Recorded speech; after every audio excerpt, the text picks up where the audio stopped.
Keessumaan keenya guyyaa har'aa obbo Yoonaataan Dhibbisaa fi obbo Yoonaataan egaa ijoollummaa isaanii irraa kaasee haga ammaatti nama qabsoo keessatti gahee isaanii ba'ataa turedha. Akkasumas immoo Rejjiminaa Maraaraa Tigil kitaaba jedhu barreessanii seenaa qabsoo isaanii barreessanii turanii isaan waliin turtii taasisnaa hamma dhumaatti waliin tura daawwadha. Baga nagaan dhuftanii waamicha keenya kabajanii dhuftaniif guddaa sin galateeffanna. Sin galateeffadha. Egaa kitaaba Rejjiminaa Maraaraa Tigil jedhu dura kitaaba biraallee barreessitanii turtanii walaloo afaan Oromootiin kan jedhu dhageen ture. Mee kitaabni sun qabiyyee isaa maal ture? Galatooma ani hojii akkasii kennuu keessanii baay'ee sin galateeffadha. Kitaabni kun lammaffaadha akkuma tu jette dura kanaan dura walaloo fi jechoota Oromoo kan hammate kitaaba tokko barreesseen ture. Walaloon sun walaloo baay'ee of keessaa qaba. Walaloo gara 40 wayii ta'a. Waa'ee dhimma gadaa, waa'ee Finfinnee, waa'ee Oromummaa, waa'ee eenyummaa wanta akkasii of keessaa qaba. Baay'ee bal'aadha. Qabsoo keessatti waan irra ga'ellee kan akeeku of keessaa qaba. Kan irra darbee mammaaksa Oromoo hedduu of keessatti qabatee jira. Siin fiduu irraanfadhee sayiroottaa nutti siin fida. Achirraallee waanuma hojii keessan ijji wal simu takka-takkeetti fayyadamuu dandeessu. Keessumaa sirna gadaa, Finfinnee, Oromummaa, dhimma Oromoo tokkummaa isaan akkas kun baay'ee keessa jiru walaloo sana keessa. Tole ulfaadha. Kitaaba keessan kana afaan Amaariffaa qofaan barraa'ee afaan Oromootiin jira. Afaan Oromootiin agarreeni yoo hin jiraanne Amaariffaa qofaan barreessuu maaliif filattan? Shaggaadha. Maaliif kitaaba kanaan Amaariffaa duwwaan barreessee fi sababan qaba. Isaan barreessee dhaabuu jechuu miti. Afaan Oromoottis kan jira. Kun garuu akka nama bira ga'uun barbaade. Ani qabsoo keessatti bakka hedduu keessan ture. Warri afaan Oromoon dhageenye kan isaanii wajjin hirmaadhee qabsoo keessa waliin dabarsee jiru. Isaan birallee akka ga'uun barbaade. Ergaan as keessa jirus danuunsa. Namni biraanis sabni biraanis akka irraa baratu gochuu wajjin walitti hidhata. Afaan Oromootiin immoo qopheessaan jira waan ta'eef yeroo gabaabaatti isas kuufiisaa isiniin fida. Afaan Oromoo duwwaa miti afaan Ingiliffaattuu yaadaan jira. Gara fuulduraatti isas kan of keessatti qabatu ta'uu danda'a. Kanaafan godhe maaliif nama bira akka ga'uuf warri dhimma kanarratti isaan wajjin walitti dhufeenya qabu turan.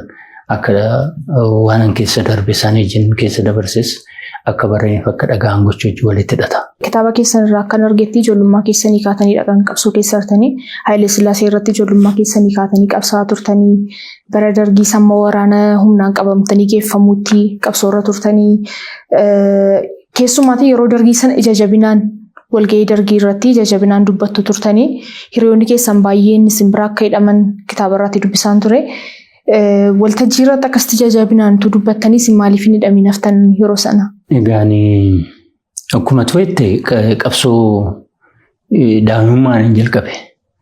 Kan akkan qabsoo kana jalqabu kan na godhes miidhaa maatii korra ga'u miidhaa manarra ga'u irraa jalqaba. Sirni fiiwudaalaa yeroo sanaa baay'ee abbaan koo mana barumsaa nageessanii du'an. Mana barumsaan jalqabuma qubee jalqabu. Nageessanii waggaa tokko hin geenye du'an isaanii kan na guddisee haadha kooti. Sirna fiiwudaalaatu baay'ee nu miidhaa ture. Maatii hiyyeessaa keessaan dhaladhee. Miidhaaf sirni fiiwudaalaa kun maatii korra ga'u sana manumattan argee jiru. Ijoollummaa kootiin yeroo mani miillaan marmaarii baradhu sanaan arge waan ta'eef aariin qaban ture, nan falman ture. Achi jalqaba miidhaa maatii korra ga'u irraa jalqaba. Egaa bara sirna Dargiitti yoo ce'amu Idigeet Bebereet duula kan jedhamu tokkotti Dargiin kan baasee duula sanarratti hirmaadheen ture. Duula sanarratti waan baay'een bareen. Qabsoon Oromoollee eessa akka jiru, eessatti akka jalqabe, Baalee akka qabsoon Oromoo waaqoo guutuun hoogganamaa jiru achittan baree. Waan hedduun bare ijoollee yuunivarsiitiidhaa dhufan haayiskuulii adda addaatii walitti dhufnee Finfinneedhaa kan dhufan turanii isaan wajjin sirna Dargii sana mormina turre. Sirna Dargii kan morminu akkaataa ittiin ergamni sun iyyuu waan kaayyoo of keessaa qaba. Dargiin waan lamaaf duula sanatti nu ergee tokkoffaa ofirraa nu fageessuudhaaf barattoota ofirraa fageessee akka sirna isaa sana jalaa miidhaarraan hin geenye akka jalaa raafne gochuu walitti hidhata. Inni lammaffaan immoo lafti qotee bulaaf kennamee ture. Lafti qotee bulaaf kenname sun labsiin lafaa Obbo Zagayyeen illee isarratti seenaatti qaban sana yeroo sana labsiin labsame qotee bulaa sana labsiin sun maal akka saba ishee barsiisuu walitti hidhata. Nam tokkoon faayidaa qaba. Deemuun keenya qotee bulaan abbaa lafaa ta'uusaa, abbaa qabeenyaa ta'uusaa barsiisnee jabeessinee akka tikfatu gochuu walitti hidhata. Inni lammaffaan immoo dargiin yoon iskuulii keessa turre, mana barumsaa keessa turre isarratti kakaana waan ta'eef duula sana keessa warra yuunivarsiitii jiran, barattoota iskuulii jiran, neersota, loltoota illee dabalee kan dooshise waan ta'eef kanaa walitti hidhata achitti waan bareessan irraa ka'an waltajjii irratti nan dubbadhan ture. Dhugaa dubbachuuf ammayyuu ani waltajjii irratti baay'een dubbadha. Ammumayyuu taanaan sodaa hin qabu. Waan sodaadhu hin qabu. Waan yaada dubbadhu irratti. Hidhamuu irraa kana nafee egaa yeroo sanatti kan achi keessaa ba'u kan na godhe hojii loltummaatti deemuu guutuu sanaa walitti hidhata. Malee tum gara biyyaatti deebi'ee utuun magaalaa sana Naqamteen turre, Naqamteerra tuma yeroo gabaabaa ture hidhamuu irraa wanti na hambisuun turre sababan irraa afeef kanaa walitti hidhatee yaada. Tole egaa bara dargii eegii lolaa turtanii booddee wayyaanii wajjiniinis lolaa turtanii bosona keessatti OPDO warra hundeesse keessaatii tokko isinidha. Warra yeroo hundeeffame ture kitaaba keessanirraa kan argetti. Yeroo sanatti yaada falmisiisaa lamatu jira ture. Tokko OPDO'n kan hundeeffame darraattidha yookaan dharraatti as gara Salaalee warreen jedhan jiru. Lakkii Oromiyaa miti adeetitti hundeeffamanii warri jedhanis jiru turanii. Akkan kitaaba keessanirraa argetti adeetittidha kan hundeeffamanii. Walfalmiin kun maalirraa waan ka'e isinitti fakkaata? Egaa kun waa'ee wayyaanii matu godhe. Maaliif akka Tigraayitti hundeeffame hin fakkaanneef OPDO'n fakkeesseedhuma akka keessa darbu gochuu ijoolleetti hidhatanii dhugaan jiru. Adeetitti hundeeffame. Adeet immoo naannoo Tigraay aanaa tokko, aanaa akka darraa tokko achitti hundeeffame. Achitti hundeeffamutti illee falmii qabna turre. Maaliif asitti hundeeffama kan jedhu? Maaliif karaa Gojjam kunnee Wallaggaan hin seennu? Oromoorraa adda cinnee maaliif dhaabna yoo gaaffii jedhu qabna turre. Gaaffii sun jaallatamu isaan biratti. Kanaaf dhumarratti yeroo adeetitti hundeeffame jedhamee dhufe Oromoo keessatti OPDO fudhatama dhabsiisa. OPDO miti kan isaan yaadan TPLF mataasaa wayyaanee mataasaa fudhatama dhabsiisa jedhanii waan itti amananiif akka fakkeessuutiif darraatti akka hundeeffametti dhaqanii waltajjii tokko uumsisanii dhumatti godhan malee dhugaan jiru ijaarsi isaa achuma adeetitti ture. Adeetitti yoo godhamu sanallee Oromoon bira dhufe hin turre. Qaamuma Oromoo hawaasa Oromoo keessaa dhaaba Oromoo keessaa kan wajjin dhufee waltajjii sanarratti hirmaatee hin turre. Hideen kan jedhamu dhaaba Amaaraa fi wayyaanee matuu dhaaba waltajjii sanarratti hirmaate. Kanaaf ijaarsi OPDOdha akkamma jedhamu sana miti. Kana wayyaanee matuu akka duulli sun Oromoo biratti OPDO iddoo dhabsiisee lafa waan barbaadan ga'an sana akka dhiibbaa waan irratti godhuuf akkasitti akka waan darraatti hundeeffamee itti fakkeessuudhaaf yaalame. Fidanii darraa irratti waltajjii tokko uumanii akka konferensiin asitti deemame godhamee malee ijaarsa OPDO jalqaba adeet irratti godhame. Egaa namoonni baay'eenis kan jedhan isinis kitaaba keessan keessatti kan isin ibsitanii OPDO'n simboliidha malee kan aangoo isaa exercise godhu TPLF ture. Isin OPDO'n illee yaada hundeeffamuu kan fide isaaniidha. Kan hoogganaa isinii file isaaniidha. Kan walitti isin qabee sagantaa ittiin bulmaataa isinii baase isaaniidha. Achirratti isin gahee hin qabdanii akka kitaaba keessan keessaa argettis. OPDO sana wajjin yookaan TPLF wajjinis maal hojjechuu dandeenya uummata Oromootiif jettaniitu keessa turtan? Egaa falli jiru ani ijaaramuun barbaadan ture. Ijaarsi murteessaadha.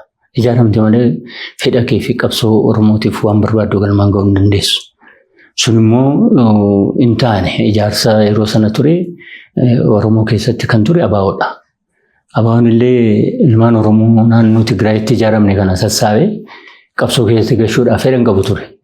Fedhan qabu duwwaatu humni isaa waan dandeessisu natti hin fakkaatu yeroo sana. Kanarraa kan ka'u dirqama ijaaramne garuu mirga Oromoof falmuu qabna kan jedhu amantii qabna. Amantiin sun garuu fedha keenyaan akkuma sila sii kaasuu yaade danda'ame uummata Oromoo qotee bulaa Oromoo keessatti ijaaramuu qabna. Asitti miti kan jedhu gaaffii kaafneerra. Adeet irratti yoo ijaaramu sanallee dirqamaan. Sun hin fudhatamne. Soofalli hin jiru. ijaaramte malee immoo lafa uummata Oromoo isuma yaadnu Finfinnee seenne uummata Oromoo bira ga'uuf illee carraan jiru hin jiru. Yookiin bittinnooftaa akka dhuunfaatti erga bittinnoofte immoo galtee mana kee taa'uudha wanti ture yeroo sana. Kanaaf ijaarsa OPDO gam tokkoon yoo dhiibbaa wayyaanee jala ture illee gama biraatiin immoo uummata Oromoo bira ga'uuf immoo carraa ture. Carraa sanatti fayyadamne uummata Oromoo bira ga'uun nurra jiraata jennee yaalle. Dhiibbaan deemsa keessa nutti cimaa dhufe. Wayyaaneen akkuma nu ijaaree biyyatti akka waliin dhufnee Oromiyaa seenne fedha isaa akka guunnuuf tattaaffiin isaanii guddaan ijaarsi isaas kanuma irratti hundaa'a waan ta'eef isa keessatti egaa wal dhabdeen dhalataa dhufee inni hin barbaanne dhiisee anis akka sadarkaan itti dhiisee deemu irra kan nageessises kanumaa ijji walitti hidhata waan ta'eef ijaarsaan mirga Oromoo kabachiisuu waan hin dandeenyeef gama biraatiin carraa gama abaawutiin argachuu qabnu waan dhabneef gama kanaan immoo ijaaramnee fedha uummata Oromoo guutuuf Oromoo bira geenye illee waan barbaannu karaa ijaaramnee dabarsuuf illee carraan qabnu yeroo sanuma waan ta'eef amma wal dhabdeen ammaataa anillee akkanuma dhuunfaatti mirga koo sarbame dhaabicha keessatti kan hin dandeenye sadarkaa irra ga'utti man dhiisee deemutti deemaan ture. Hin fooyya'aa haalli kun tarii inni asiin har'a finneessi wal geenye kun bor fooyya'ee fedhii uummata keenyaa sana bira ga'uudhaaf in hojjennaa kan jedhu abdii qabnu turre abdiin sun yeroo dukkanaa'uun akka nama dhuunfaatti dhiisee hin deemu. Egaa yeroo bosona keessa turtan iyyuu osoo magaalaan dhufin dura jaalli keessan tokko sababa gaaffii gaafateef OPDO'n kan biroo hundeeffamu har'a galgala kan ajjeefame maqaa isaa tarii nan dagadhe jira gaaffii gaafachuu dandeessanii mirga keessan eksersaayisii gochuu dandeessanii achi keessatti. Raadiyoolee kan afaan Tigriffaatiin hojjetame ta'uu afaan Oromootti hiiktu malee mirga isaan qabdanii sana hundumaatu argitanii isin uummata Oromootiif dhaabi kun wabii ta'uu danda'a hojjechuu dandeenya itti amantanii miidhaa kan isin keessa turtan yeroo sanatti. Inni amma Abdii jedhama Matolaqaa Abdii jedhama namni achitti du'e sun saduwaa miti egaa namoonni biroonis turan hundumti keenya taargeetii jala turre carraan inni dhumaa isarra kan ga'e. Durumaanuu isa shakkaa turan isaan uummata Tigraay irraa dhiibbaa nama geessisaa ture jedhanii sodaa jibbarraa qabu turaniif gaaffii ni gaasuuf wanta inni godhu kan hundumaa ijji wal qabsiisanii dhumarratti buraa godhanii balleessan lubbuun isaan darbe inni akkasitti hafe warri kaan immoo of eeggannoodhaan achi kan amma biyya gallutti illee an mataan kun illee of eeggannoo yeroo adda addaa naa kennameera achumattuu gaaffiin kaasuuf falmuu ijji wal qabatee. Inni gaanni reediyoo wajjin sagalee uummata bal'aa Oromoo yeroo sanaa ijji walitti hidhatu waan faaktiin lafarra jiru waan asii wayyaaneen hojjetu jechuudha. Koos Oromoo keessa hin jirru waan lafarra dhufnee arginee kana jennee kaafnee dabarsinuu hin jiru. Lammaffaa intaressii isaanii kan daangessu yookiin kan faallessu hojjechuu hin dandeessu. Wanti reediyoo irraa wajjin wal qabatee dhufu waan fedha isaanii guutu daayirekshinii isaan barbaadan sana keessa deemuu qaba sagaleen darbu. Uummata Oromoo afaan Oromootiin dabarsinu malee sagantaanis akkuma sula kaaftee sagantaan OPDO mataan isaa kooppii TPLF seerni ittiin bulmaata akkas wanti hundumtuu akkas maaliif yaadii yaadamee ture Ihaadeeg kan jedhamu sana Ihaadeeg keessatti OPDO'nis Ihaadeegis waatis achi keessatti hidhamanii fedhi wayyaanii olaantummaadhaan keessatti raawwatee humni kun akka Ihaadeegitti fedha TPLF guutuu yookiin fedha wayyaanii guutuu irratti hundaa'e deemsisaa hundumtuu. Kanaaf wanti hojjetamu hundumtuu reediyoos haa ta'u, wanti barreessitu haa ta'u, wanti irratti mari'attu haa ta'u, aangilii kanaan ala ta'uu hin danda'u ture.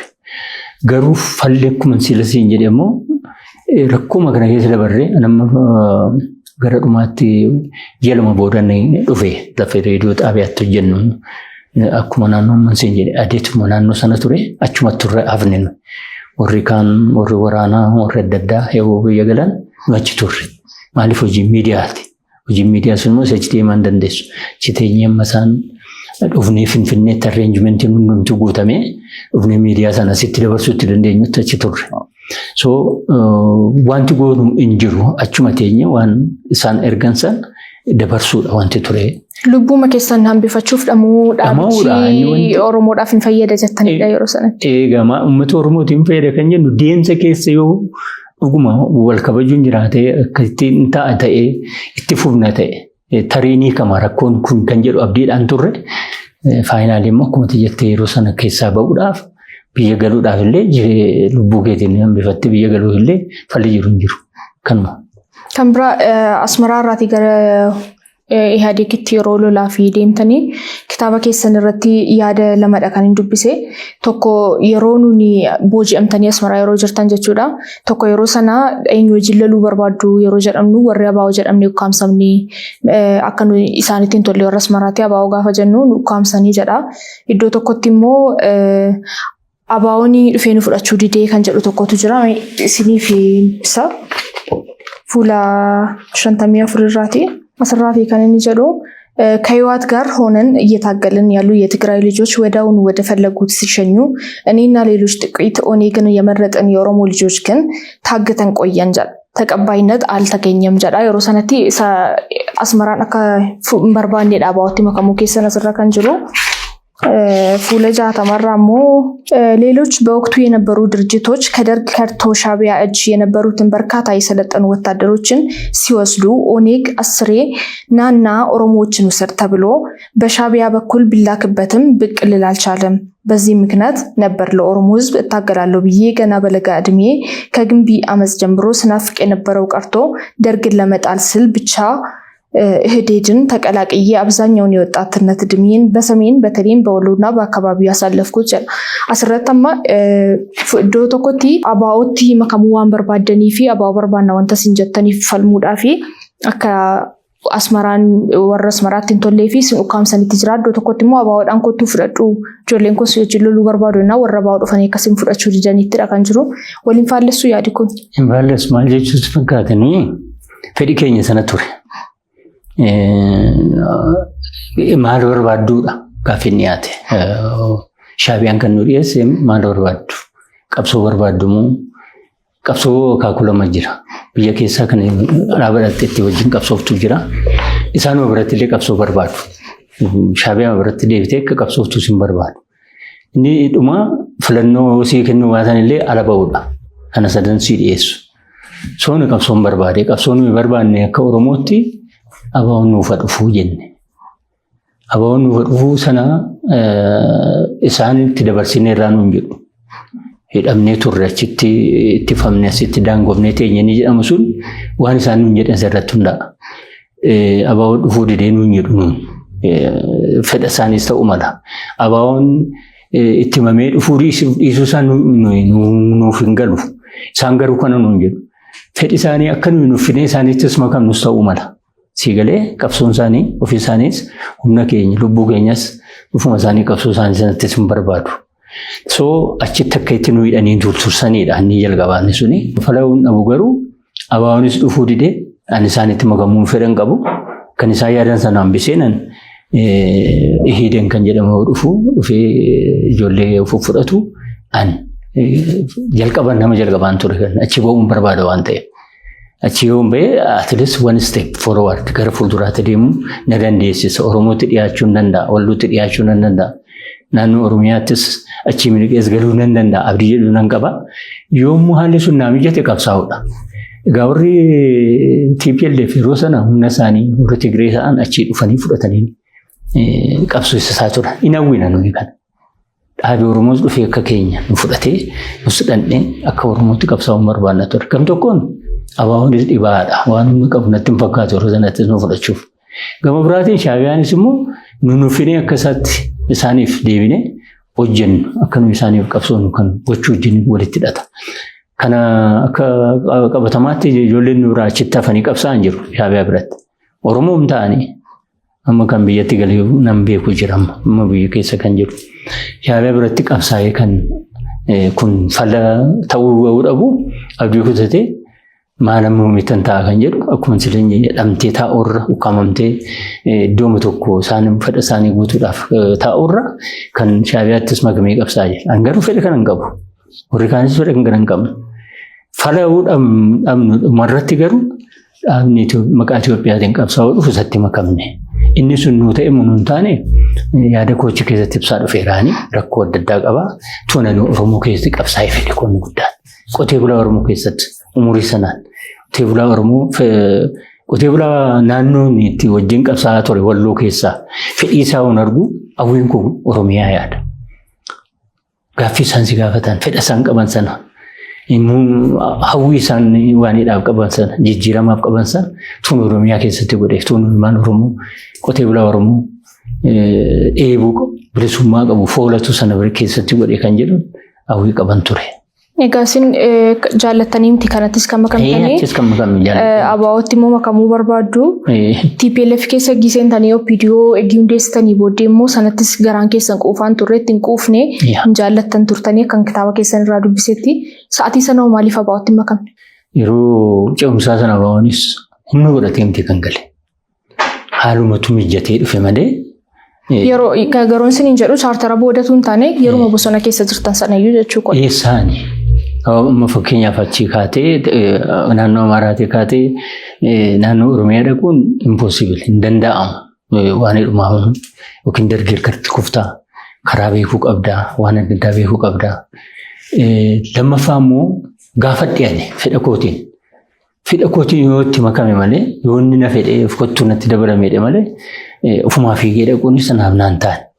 Ani abdiin kun inni guddaan yooma wayyaanee keessatti rakkoon sammaataa deeme gara fuulduraatti biyya kun hangala Oromiyaan hangala kan jedhu abdii inni dhuma yooma qabsicha isaanii ejjennisitti fuudhiis illee Oromiyaa ga'ee keessaa ba'uun hin danda'aaf jedhuun qaban ture. Garuu immoo erga dhufnee mootummaa ijaarree atleast rakkoo isaan ammoo uumaa jiran kun step by step fooyya'uu danda'a hubachuu danda'u fedhii uummata Oromoo hubachuu danda'u kan jedhu nan qaban ture. Isaan biratti garuu maaltu dhufe gam tokkoon abaa'oon jira. Gam tokkoon OPDOon jira. OPDO akka gadi deemneef abaa'oo irraa jibba qabu. Abaa'oo falmuuf immoo OPDOon meeshaadha. OPDO fi abaa'oo wal dura dhaabanii umurii isaanii dheereffachuun waan fala ta'eef ani yeroo sana achii ka'ee naannoo baay'isoo yaaduma isaan godhanne aarii irraan qaban ture. Maaliif isaantu nagatee achi nageessi komii jedhu waan irraa qabuuf abaa'ootti achi ba'ee makamuun fedhan qabu battala sanatti dhugaa dubbachuudhaaf. Dhumarratti akkamitti deemte inni gaaffii yoo ta'e gaaffii dhumarratti itti deebisuu danda'a. Isin yeroo bosona turtan sanatti TPLF wajjin jechuudha. Hin amanuun ture jettu TPLF kitaaba keessan irratti akka hin amanne barreessitu deddeebistanii garuu immoo achi deemtanii yeroo gabaabaa gidduutti aangoo argattanii yookaan itti gaafatamummaan isinii kenname. Sun akkamittiin ta'e? Inni biyya galleegaa. Itti as galtanii tun taane bosonatu jirtanii gaantaa mirii achi immoo makkoorsam moo maal jedhama tokko? Inni hidhan keessatti. Yeroo sana isin hin amanuun ture jettu sochii achitti taasifamaa jiru hin amanu jettu garuu immoo itti gaafatamummaan isinii kennamee ture. Hidhan keessa yeroo inni seene akkuma isin jechuu yaale iddoon jiru sunan komfoortiin haallaan yookiin natti hin tolle maaliif natti hin tolle akkuma sila kaasee Oromoo keessa hin jiru.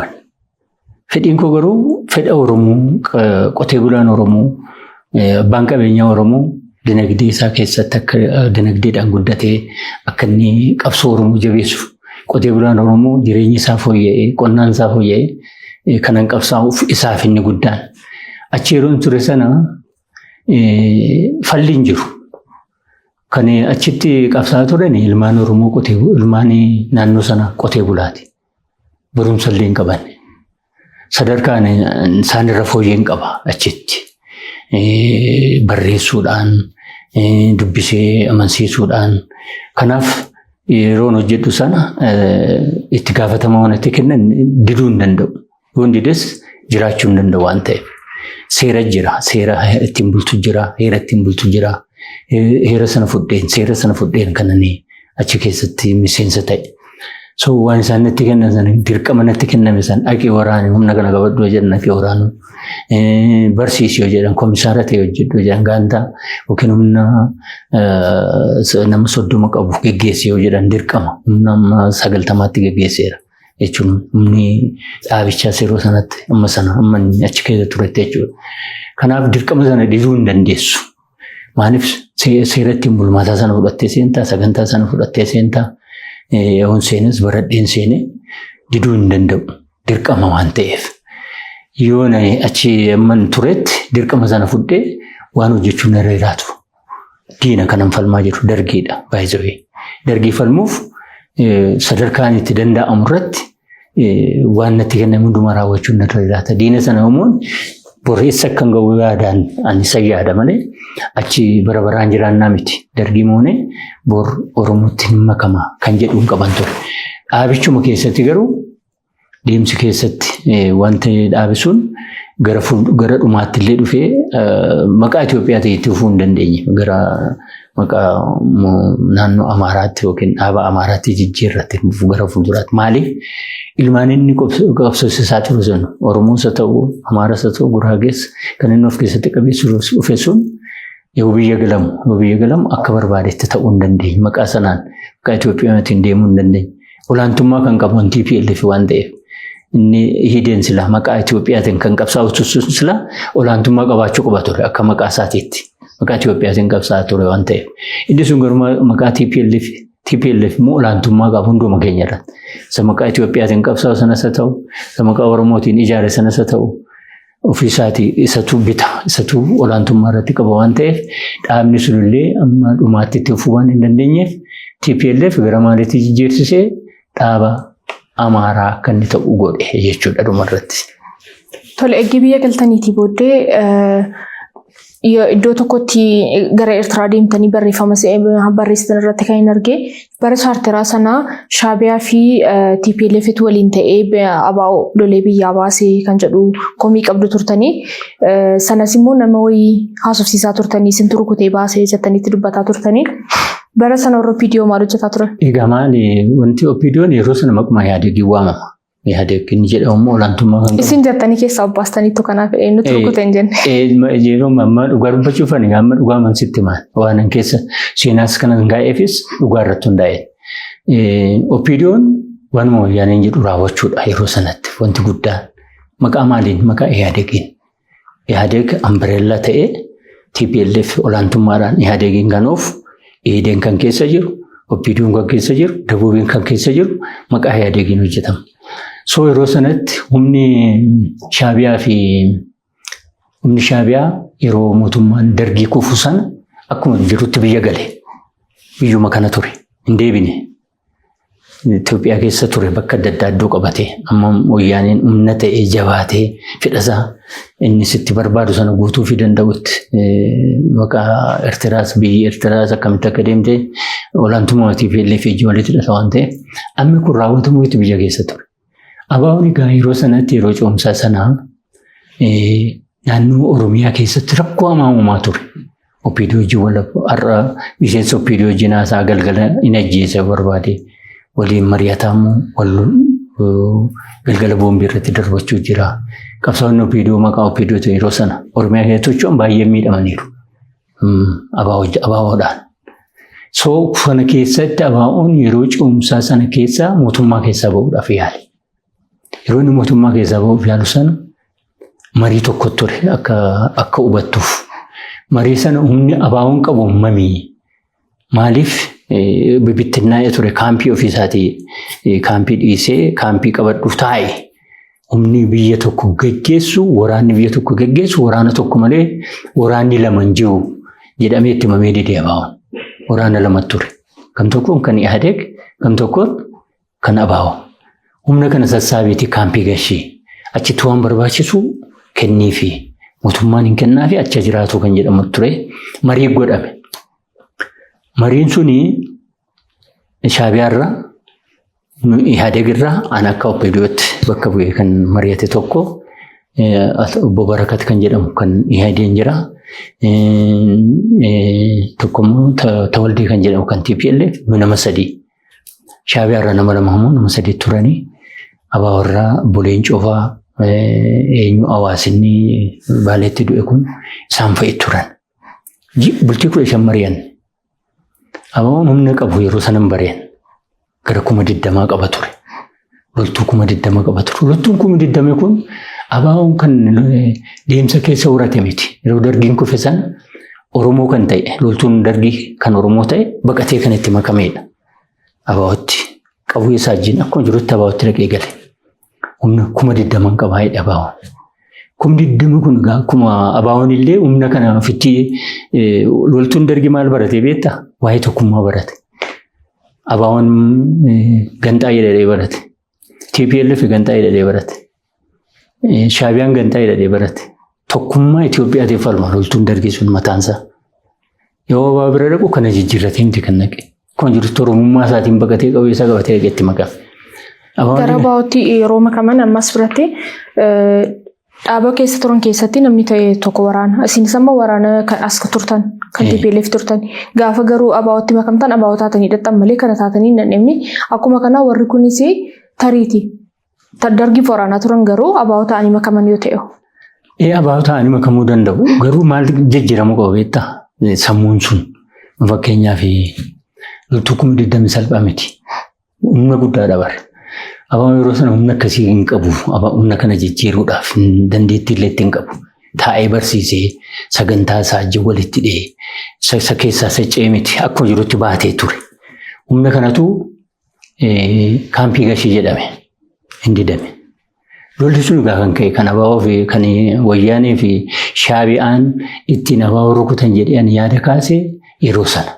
Humna kaampii gashii jedhamu kana humni waraanaa shaabiyaa biyya kana keessa ture yeroo sana TPLF loltuu Ihaadegiin ta'ee rukute abaa'oo rukuteera.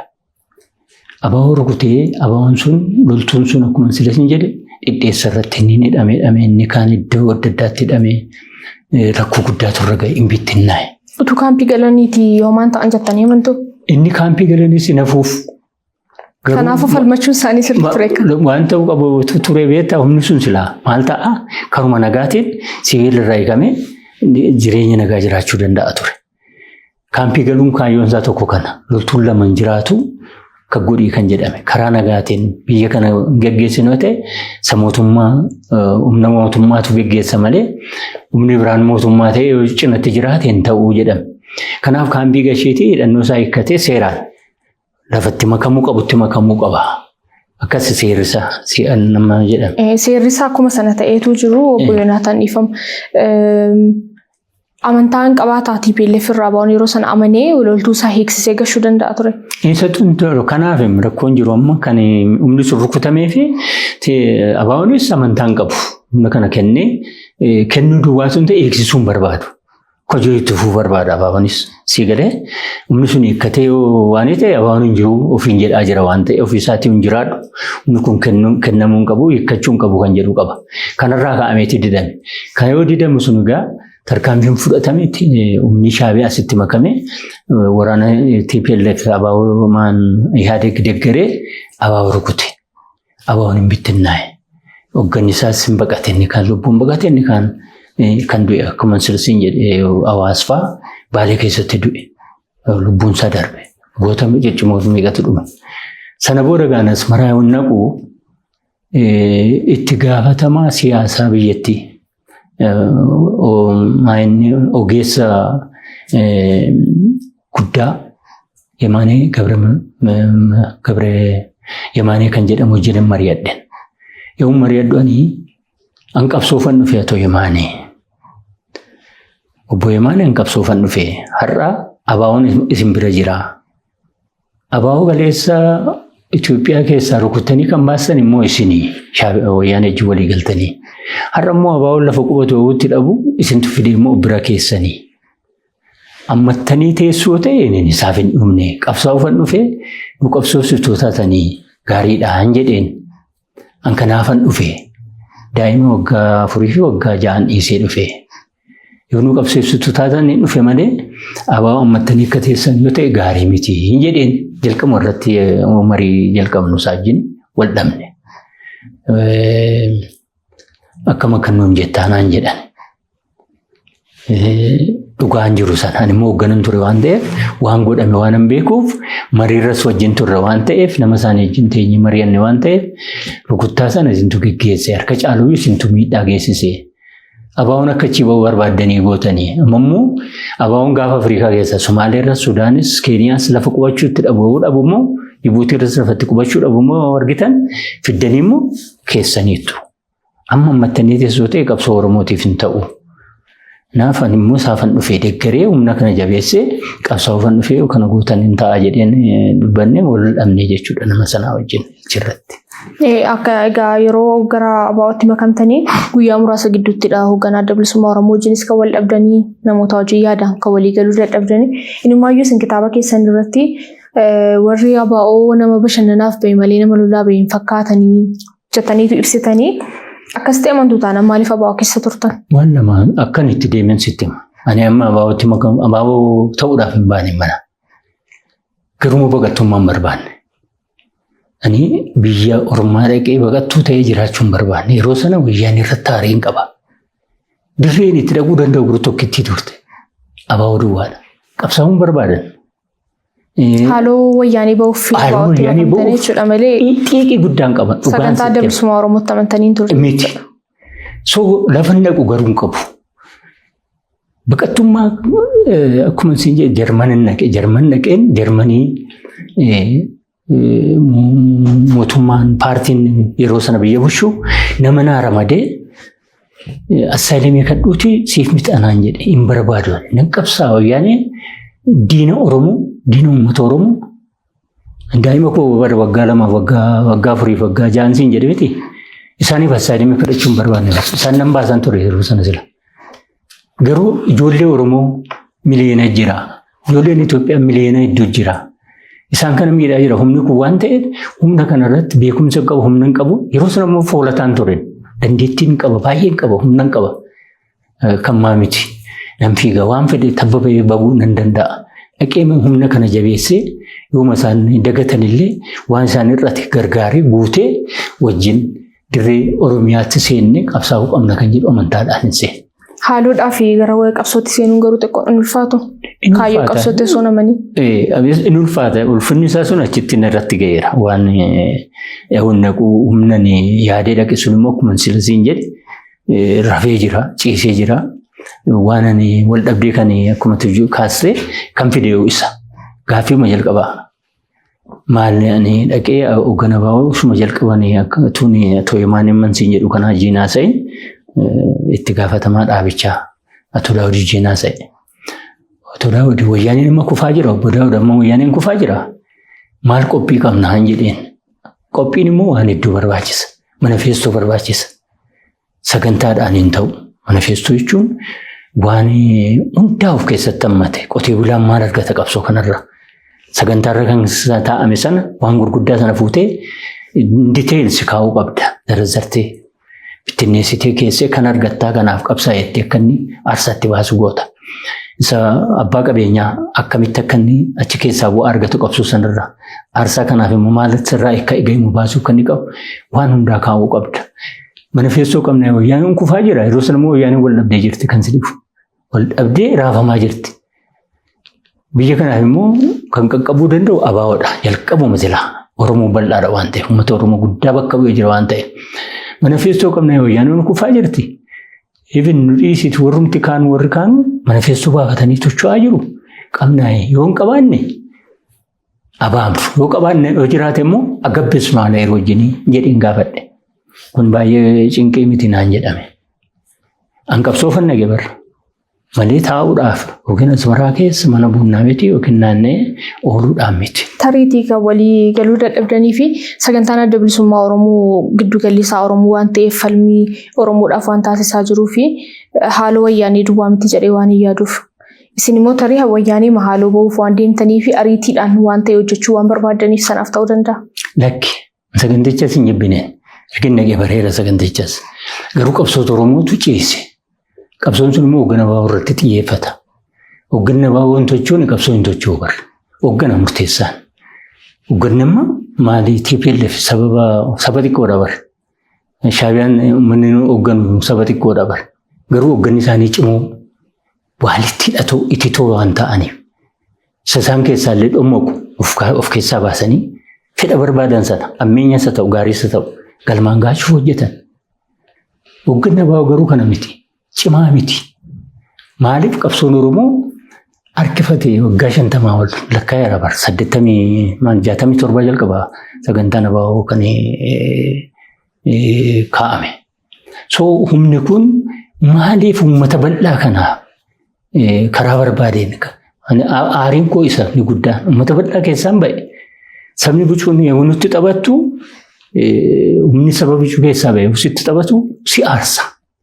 So jabaannee kanaaf of qopheessuun nurraa eegama amantaa jedhu irraan ka'a malee utuma abaaboo jibbee utuma waan ta'e iyyuu dhaqee Eertiraa macalluu midhee taa'uun hin danda'amu baqattummaa dhiisee. Baqattummaa kanan dhiiseef garuu qabsaa'uu qabna. Ho'aadha yeroon isaatu yeroo siin walitti hidhatte yaade koo sii galti. Yeroo sana wayyaaniin wal nyaataa jira sii gara lamatti wal qoode. Inni qinijjiitti jabaataa jira. Biyya keessa warri humnaa tokkummaa yaadan Oromoo deebisanii garboomsuu barbaadan immoo asii jabaachaa jiru. Wayyaaniin immoo deegamaa jirti. Oppiidoon du'aa jira. Dabuub du'aa jira. Bi'aadeen bittinnaa jira. So yeroo sanatti humni abaa'oo yoon tochoone eentu uummata bal'aa kanaaf ga'a. Diinni kan biraan immoo harka itti foolataa jiran nan siin jiru. Waa'ee tokkummaatiin dachee Oromoo lafa Oromoo gurguruudhaaf kan foolatu ka'aa jira. So kanarratti aariin qaba. Aariin sun yoo naqee jaraa jedhamu ilaalu akkuma jedhe immoo ta'uu dite isaanis waan foolatoo miti. Aaroo miti. Dhimmamuu miti. Suuta ta'uu mala. Kun egaa kan godhameef sababa qaba. Saboota isii kaasuu danda'a. Shaabiyaa mati dheegaa'e. Gaafa nuyi si geessinu geessituu lafa barbaanne isin hin geessina isin waan nuyi isin hin jennu hojjedhaa jedhamee gorsamanii ta'anii. Karoorri isaa kaayyoonsaa Shaabiyaati. Egaa isin amma bilisummaa Oromoo yeroo achi turetti yommuu hojjetaan turre jechaa jirtu garuu isinumtiyyuu kitaaba keessan keessatti adda bilisummaa Oromoo bakka bu'uudhaan Dubaayii deemtanii Naayiroobii Keeniyaa deemtanii iddoo garaagaraa deemtanii biyya keessatti illee maandhee ijaaraa turtanii galii walitti qabaa turtanii sooressota biyya keessaa argattanii qarshiif walitti qabaa turtanii dhaabaa suniyyuu hojii guddaadha. Ofiima keessaniif hojjetaa turtanii akka dhaabaatti kanaaf dhaabee jiran jiru jennee kamtii yaaduu dandeenya.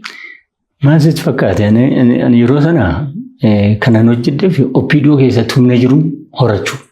Humni Oppiidoo keessa jiru humna wayyaanee irraa akka ta'e citu gochuudha. Kaayyoon kun guddaan.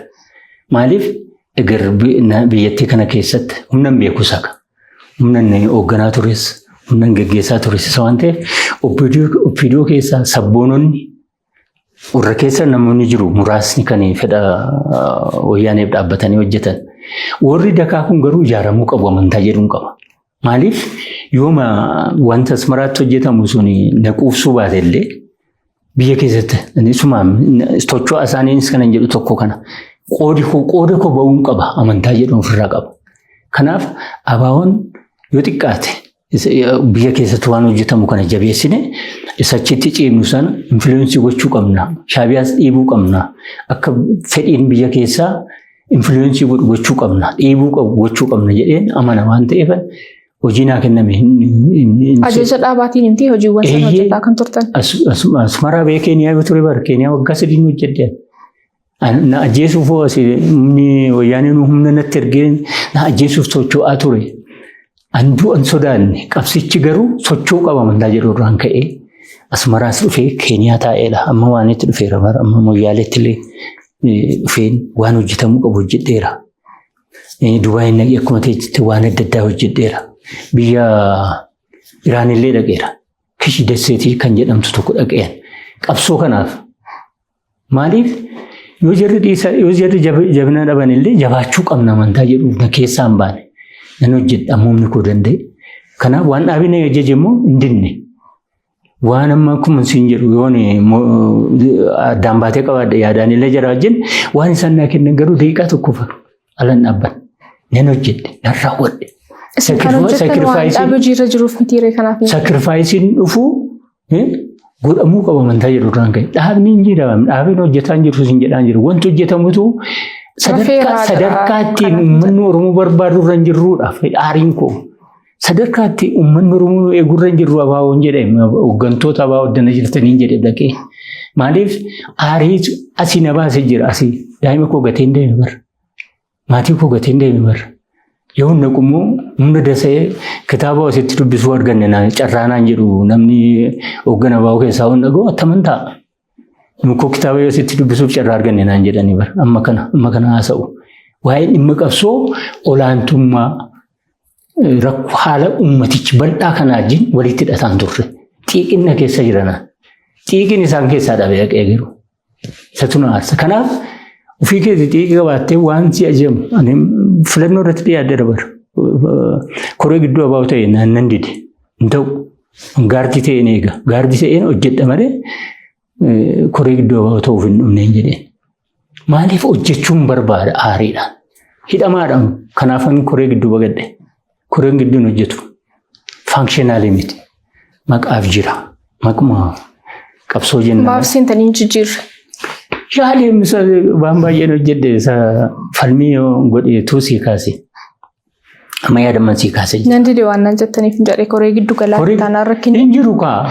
Ufuma maqaadha malee sammati jettu dhaqee waltajjii siin kennu. Waltajjiitu hin jiru. Piraaktikaliin argama. Achitti waanuma dhuunfaan murteessu waan jarri barbaadantu murtaa malee ati dhimma Oromoo irratti waan murteessitu hin jiru. Gara Asmaraas yeroo deemtanii yeroo dheeraadhaaf hoteeladha kan isin turtanii achi booddee immoo appaartaamaa kireeffattanii achi akka turtan kitaaba keessan irra kan jiru. Yeroo dheeraaf magaalaa Asmaraa keessa jiraataa turtanii gara waraanaatti maaf daftanii hin deemne? Moo hundumtuu kireeffatanii jiraatu? Baay'ee kiraayyuu miti mana isaantu sii kenna. Ormaa shaabiyaa sii kenna. Manni rakkoo miti isaan biratti. Maaliif yoo teesse isaan anima hoteelaatti jettu kana keessa guyyaatti $70 kaffalamu. Ofan gaafadhe sadarkaa Asmaraatti fudhadhu $70 salphaa miti. Hoteela guddaadha.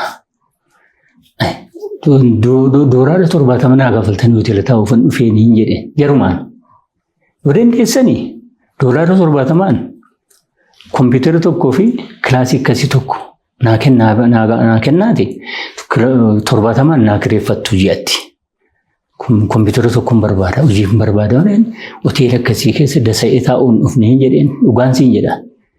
Achi keessa kan taa'ee fi ammanii falmee keessaa ba'utti. Malee amma isaan keessaa bayinaan jedhanittan falmee keessaa ba'e malee achi taa'uuf hin dandeenye. Ruumii tokko naa kireeffadhaa. Kompiitara tokko natti kennaa. Wayyaan irratti waan hojjetamu jedha. Humna hin qaba yeroo isaan. Waan baay'een beeka wayyaan iccitii isaanii waan hojjetamaa jiru. Kanaafan falmii guddaa godheen hoteela sanaa ba'e. Hoteela sanaa baanaan peensiyoonii jedhamtu jirti. Peensiyoonii kan keessummaan keessa jeessu. Qaniitti 70 naaqifaa isaanii 70 isheetti nagashan. Because achi ciiftee waan barbaadde sii guutamaa lafammaa hoteela waan isaan barbaadan guunnaan hoteela sana keessa taa'uu hin danda'a waggaa 2-5. Waan isaan barbaadan immoo callisuu, dubbachuu dhiisuu. Maaliif hin qabsoonu seettee falmitu akkasii hundumaa dhaabuu fi alalee taatee yoo jiraatte hin jiraatta mana sana. Ani isaaf hin dhumne. Qabsaa'uuf hin dhufe ani kanan barbaadu kompiitara kanaa beekin jedhe namicha itti gaafatamaa achi na kaa'e. Isheedhee akkuma isin jedhe waan irratti wal dhabme kan biraan jira. Achii booda peensiyoonii birrii 70 guyyaatti kaffalamtu achi na geesse. Kan daawwataa jirtan qophii keenya isin gaafannuutii keessummaan keenya guyyaa har'aa obbo Yoonaataan Dhibbisaati. YouTube keenya subscribe gochuun dagatinaa qophiilee keenya warra kaanis hordofaa badhaatti waliin tura daawwadhaa. Egaa yeroo hojii dhaabaatii fi gara Naayiroobii deemtanii turtanitti nama 3 taatanii maanni isin biyya keessatti ijaartan tokkoon akka tika ta'ee isin hordofaa ture sana booddee gara keessan Naayiroobii akka dhufee sana booddee jaalli keessan tokko sababa dhukkubsateef hospitaalatti deddeebi'aa yeroo turtanitti akka tikisiin hordofaa ture ukkaamsanii biyyatti isin deebisuuf karoorfatanii akka turanii kitaaba irraatii dubbiseen ture. Yeroo sanatti kitaaba hospitaalatti akka isin ukkaamsineef Yaasiin mucaan dhukkubsataa ture suni isin oolcheera. Garuu mana keessan beeku jarri kun wanti gaaffii natti ta'e bilbila keessan beeku. Mana keessanii akkamtee isin ukkaamsine yeroo wayii mana keessanis dhufanii akka yaalanii deeman argeera. Garuu adreesiin keessan beekamaa gii ta'ee bilbilli keessan beekamaa gii ta'ee tikii wayyaanii akka barbaadina Naayiroobii keessa socho'uu danda'a nama ukkaamsee biyya fiduu danda'a taanaan yeroo sana akkamittiin ooltan sin? Waan tokko akka hubattu paaspoortii Itoophiyaatiin miti kana ishee jiraadhu. Maqaan kollee maqaa koo noormaalii ammaa miti. Yoonaas Dabasaa hin jedhamu. Maqaa Eertiraatiin paaspoortiin naa ba'e. Yaasiin amma jettu kanas dirribaa hiriyaan koo tokkoon biraanis maqaa Siba'aat maaloo jedhamuun paaspoortiin nu ba'e. Gama kanaa waan qabna kaabareejii. Paaspoortii Eertiraatiin abbaan barbaade baasiin Itoophiyaa dhufeessi qabuudhaaf simpilii miti. Gam tokkoon kanatu nu gargaare inni guddaan kana akka sirriitti hubatamu. Paaspoortii sanan fayyadaman amma maqaan koo Yoonaas achitti. Yoonaas Dabasaayidhaan paaspoortiin koos akkasii. Yaasin Siba'aat inni jedhama. Dirribaanis akkasuma maqaan keenya akkasii. Kun akkuma jiru ta'e garuu wayyaaniin kanarra dhaabbatee akkutuma kun jiru. Wanti kan biraan nu gargaaru immoo kontaaktiin keenya imbaasii Eertiraa wajjin guddaadha. Waan rakkanne yoo jiraate militarii attaachee Eertiraatu jiraachi. Militarii attaacheen kan jedhamu maal jechuudha? Dhimma security, dhimma militarii wajjin waan wal qabatu. Biyya isaanii kan fayyadu achi ta'anii kan hojjetan. Amma Itoophiyaan militarii attaachee qabachi. Militarii attaachee jechuun dhimma militarii, dhimma security, dhimma nageenya Itoophiyaa irratti Keeniyaa keessatti hojjetamu hordofa. Ani Eertiraas akkasuma saajiin kontaaktii hin qabna day to day. Yoo rakkoon nurra ka'e isatti himna innis kaaba nu gargaara nurra ittis. Ifin isarra darbi poolisiin Keeniyaa inni komishineriin jalqabaa waan Itoophiyaa harka jira. Maal security Itoophiyaatu to'ata. Isa lammaffaa security Eertiraatu to'ata. Waan hojjetamu, waan Eertiraa irratti achi yaadame, waan Itoophiyaa irratti achi yaadame hundumtuu galgala riippoortii militarii attaachee isaaniif dabarsu. Horii argatu isaan. Siigalee amma militariin attaacheen Eertiraadha. Komishinerii lammaffaa sanaaf ji'atti $5,000 ol kaffala. Ani Itoophiyaas akkasuma kaffaluuf. Kun kaavereejii tokko nu qaba. Amma dhiibbaan tokko rakkoon nurra ga'uu barbaade inni komishiniin lammaffaan sun militarii attaachee Eertiraatti kana jira waan of eeggachuu dandeessu of eeggadhu jedhetti. Namichi sun immoo kontaaktii keenya nutti waan of nu eeggachuu qabu. Lammaffaa nuyi alaan turru. Halkan inni dhiisifannu. Ganama sa'aatii 2 qabee amma sa'aatii 10 caalaan bakkeen turu.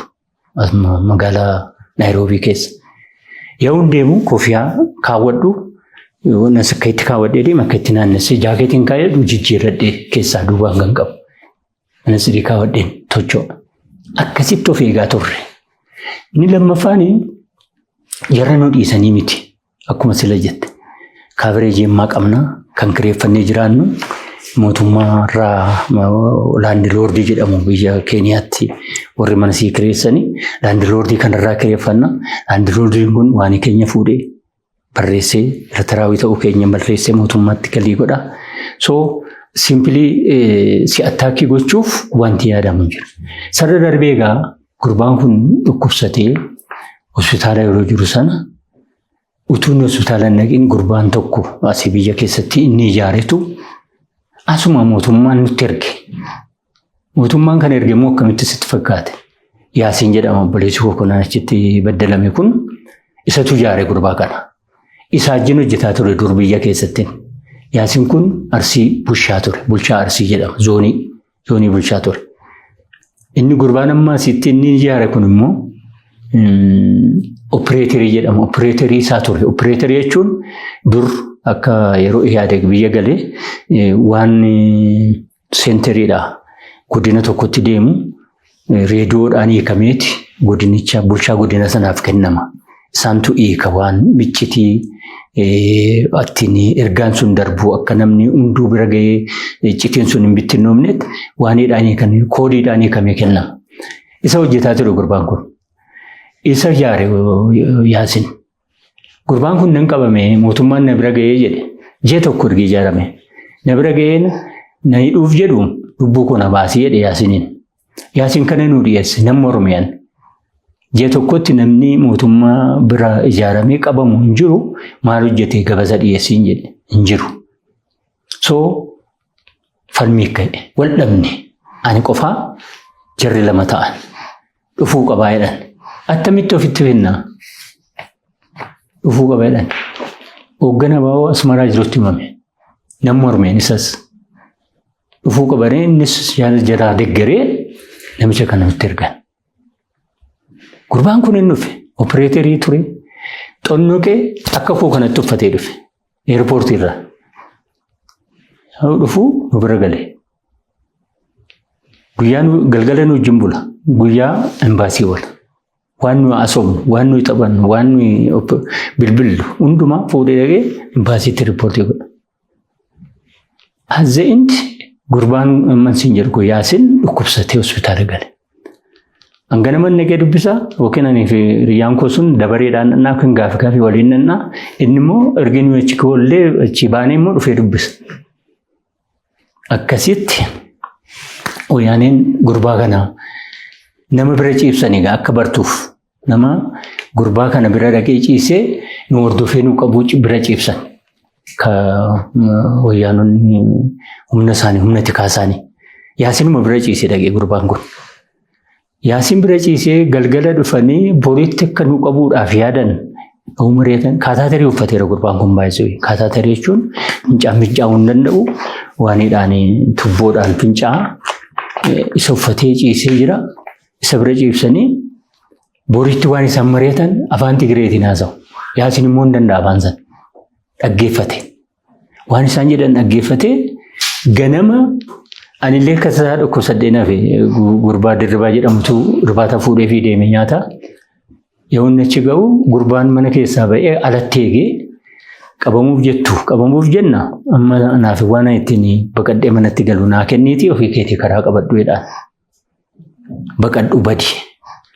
Gurbaan birrii kenneefi inni taaksii qabatee akkuma isin jedhu san kaataatarii uffatee sharriitti uffatee fiigee dhufee mana ani ciisee jira dhukkubsadhee. Fi balbala rukute maali? Bani. Maaliif dhufte? Yeroo dirribaan immoo hin jiru. Kana waan ta'eef keettan dhufe lubbuu keenya baafnu jarri nu hordofuun isaanii nafu. Asis na hordofee dhufuun isaanii nafu. Dubbiin dubbii guruu ana qabamuu dhumiiti amma. Gubbiin dubbii Yaasin dhukkubsataan kaataatiriidhaan deemu opereeshiniidha bar. Opereeshiniin deemu sun akkam ta'a gaafinatti ta'e. Doktoricha tan bilbile hospitaalani keessaa baqatee ba'e. Yaasin dhaftoo annaan jedhe. Yaasin asii badeera yoo si bira dhufeera deebiisii naan jedha doktorri. Anaana kanatti himuun danda'u isaatti waan nurra ga'e doktorichatti.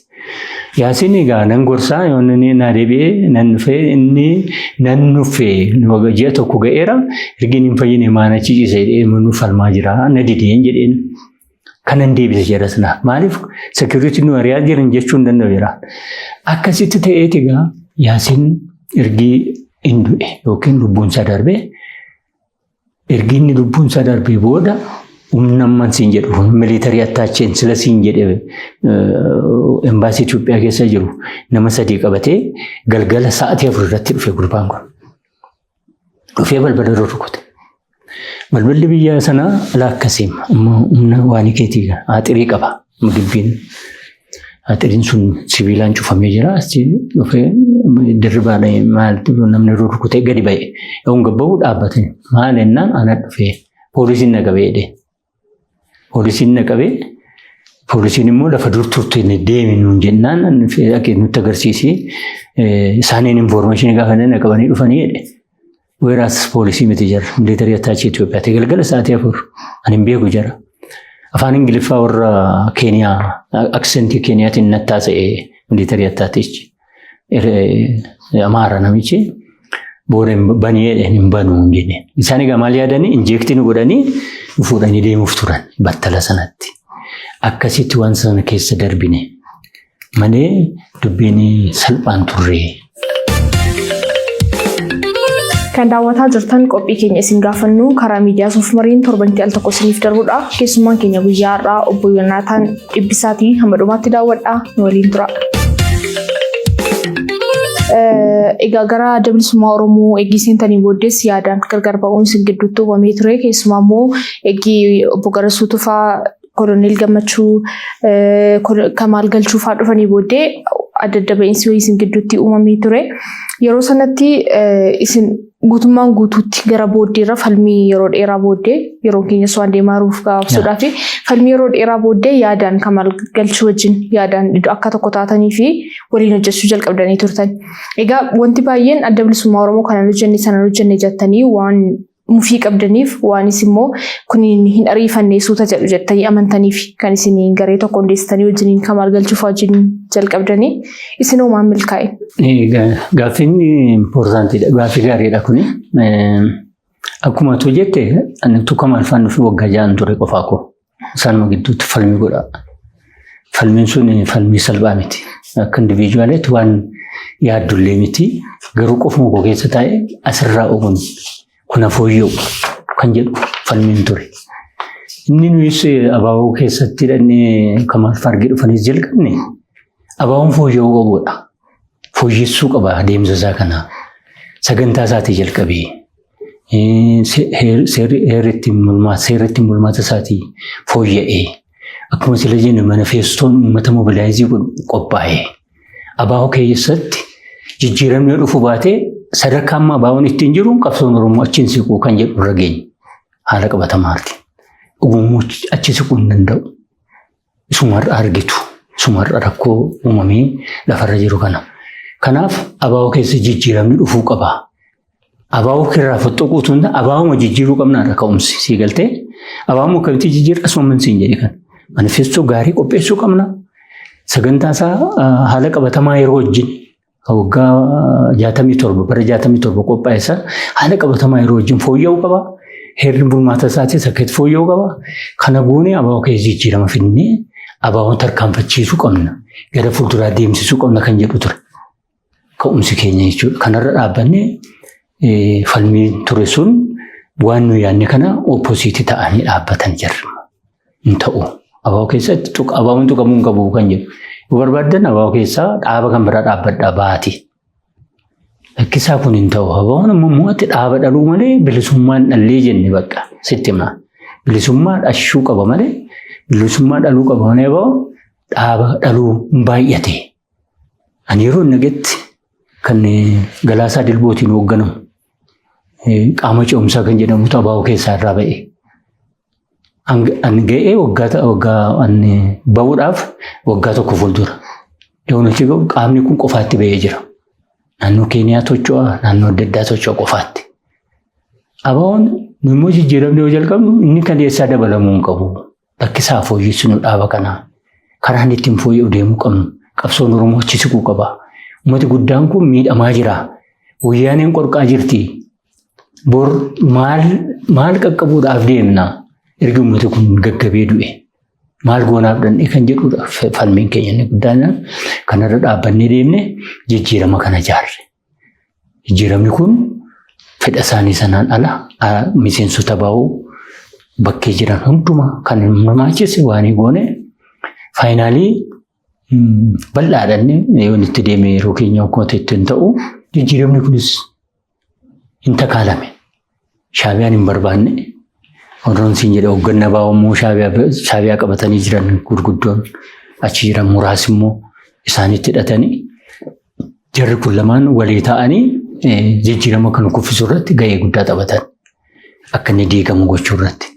Jijjiirama keessaas yaadii jijjiiramni kun akka yaadnetti deemuu baatu akkuma silas lafarra butate innis.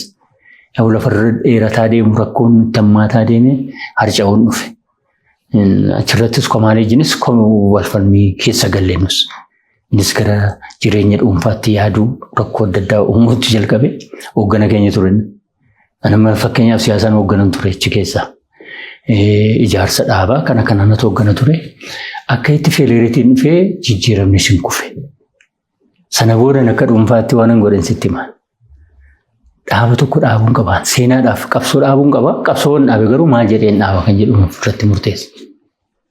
Dhaaba tokkoon dhaabe.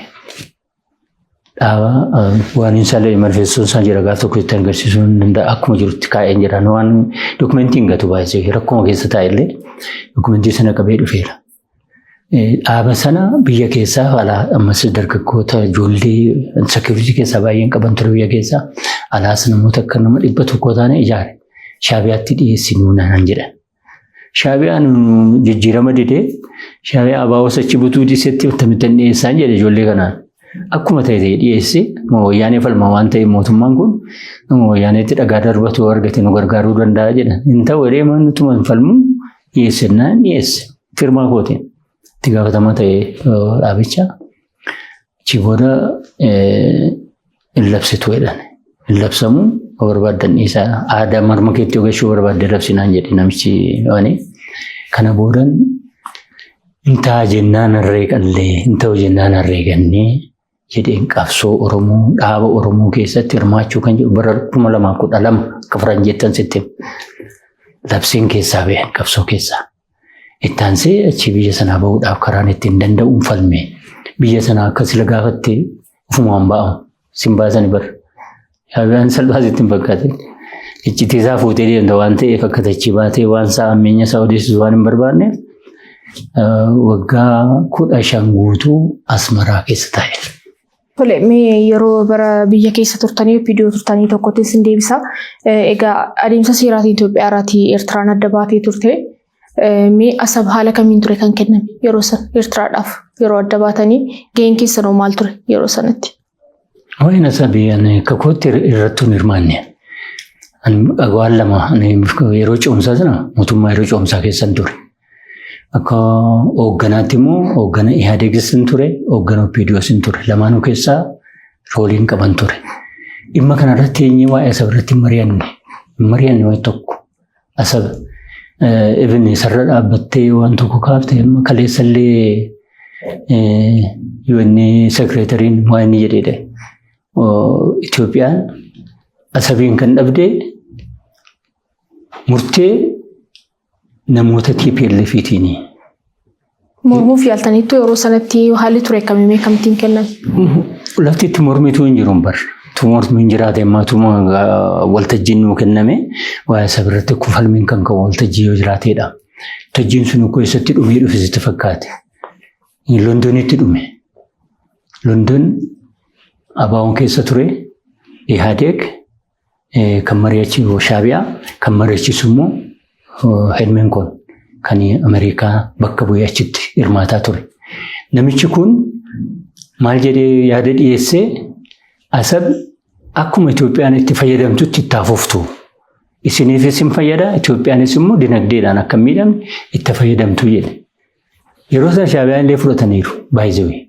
Shaabiyaan fudhatanii yaada namichi jedhe sana Shaabiyaan fudhatee kan didee eenyuun sitti fakkaate Mallas. Mallasiif garee isaa dide. Sana booda dhimmi kun ka'uu hin dandeenye akka ka'uus hin barbaadamne. Xiqqoo kan isheen gaate bara 1997 yeroo mormitoonni cimaan illee alan jira yeroo sanayyuu yeroo sana qinijjiti dhimma kana warri kaanis dhimma kana irratti cimsanii kaasan. የግመል መጠጫ ነው ሄዳችሁ ተፋልማችሁ የምታመጡ ከሆነ ጦርነት ፈላጊዎች ጦርነት ናፋቂዎች ይደመኒ ጀርኩንልለ አከሲት ትመሜ የሚያሰብ አከንካኔ ጎደሜ አመማት ከንጅሩ ከናት ሚእጊ ገርብያ ዴቪተኒ አመህ ማለጀታ ዶርቱ ገርብያት እንደይቦኒ ዶክተር አብይቱ ነፊዲያላ ካይሮን ቱሬ ካይሮ ከነንዴሜ ኤርትራ ዳኩመን ስለ ጀዴዳ ቀፍሶ እርጊና ቤቦር ጠላም በሬ ፈደን akka karaa biyya sanaa bahuudhaaf karaa yoon dhabu pirezidaantii Eertiraatti xalaa barreesse. Ana jeneraal Haayiluu Gonfaa Qananiisaa Waabee kan jedhamu obboleessa Magarsaa Barii hoogganaa abaaboo jalqabaa obboleessa isaati. Isaan kana lamaan ofitti dabaleen xalaa peejii 2 barreesse. Injira xalaan isaa afaan Ingiliffaan barreesse. Biyya kee akka dhufuu danda'etti biyya keetii bahuudhaaf eeyyama naa kenniin jedhe jennee gaafanne. Sabooda eeyyama sana ana gaafadhe majjaan geenye nan deeme. Jeneraal Haayiluun nattaanee ba'ee Qananiisaa Waabee sin ba'e achuma hanga Yuugaandaa jira. Akkasiin achi ba'ee Kaayiroo dhaqee Kaayirootti achi Kaayiroo gara Yuugaandaatti hin deeman ture. Kan jedhu wanti tokko akka bartanii fi humni qilleensaa Eertiraadhaa nama fe'u kan Ijipti duwwaadha. Humna qilleensaa yookiin tiraanspoortiin ittiin hin deemtu ani Ijipti duwwaadha. Ijiptiin ga'ee Ijipti irratti hin badeene. Silaa Yuugaandaan deeman ture badeen UNHCRtti harka kenne. UNHCRtti ergeen achi galee booda waggaa 3 taa'ee yeroo tun achi jiraadhu Dooktor Abiy yeroo taayitaatti dhufan achi dhufanii nama naa ramadanii namni tokko kontaaktii na godhee gaafa isaan dhufanii Kaayiroo galan isaan wajjin dubbadhee biyya keetti galiinaan jedhan. Isuman silansiin jedhee itti himan siyaasa dhiiseedha nan galaa jedhee asan ergin dhufee siyaasa keessaa alan jira.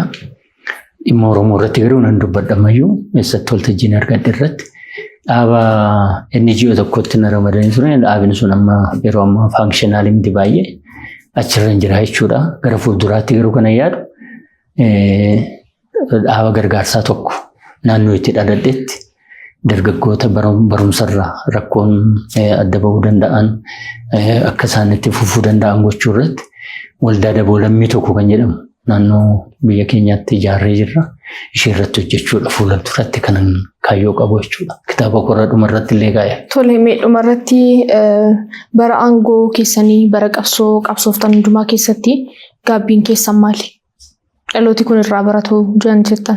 Gaabbiin wanta keessa dabartee waan hunduu yeroo garagaltee ilaaltu si gaabbisiisa. Gaabbiin jedhee yaaduani fala dhabeeni kan miliitariitti seenee yeroo sana inni ta'uun qabuun jedhee yaadan ture. Gaabbiin qaba sirratti tuni fala qabaadhe yeroo dargii sana lubbuu wajjin walitti hidhatte waan taateef yoo biyya taa'es akkuma silatuu kaaftee yoon dhimma dargii nama falmu tun ta'ee jiru jiraachuu hin danda'u. Yoon dhiise immoo rakkoo keessan gala waan ta'eef achi miliitariin seenetuun hin jaallatin kun na gaabbisiisa. Kana nama gaabbii koo boodamuu kanan itti gammadu qabsoon itti yaalee itti dhamee itti dadhabee har'a firii yaadee namana.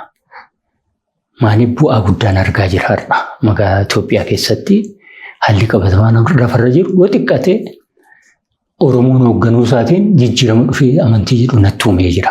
Oromoon akka humna qabu, Oromoon akka hoogganuu danda'u biyya kana duwwaatti osoo hin taane Afrikaatti agarsiisee addunyaatti agarsiisee iddoo guddaa akka qabnu. Sirni gadaa ammam akka guddaa ta'e Oromoon ammas akkam akka guddaa ta'e Afrikaan akka beeku gooneerra Itoophiyaarra darbine kan fudhate akka fudhatetu kan dhiisu akka dhiisutti ta'e kun anaaf injifannoo guddaadha. Har'a biyyattii kana keessatti wanti deemaa jiru anaaf waa'ee magaalaa kana waan ilaaluun ani ala deemaa yeroo baay'ee ala deemeera. Ittiin taayitaarra tures ba'aan deebi'e. Dukkanatti hin dhufe kun biyya alaatee deebi'u. Eerpoortii yoo geessu samiirraa gadi ilaaltu dukkana magaallee Finfinnee.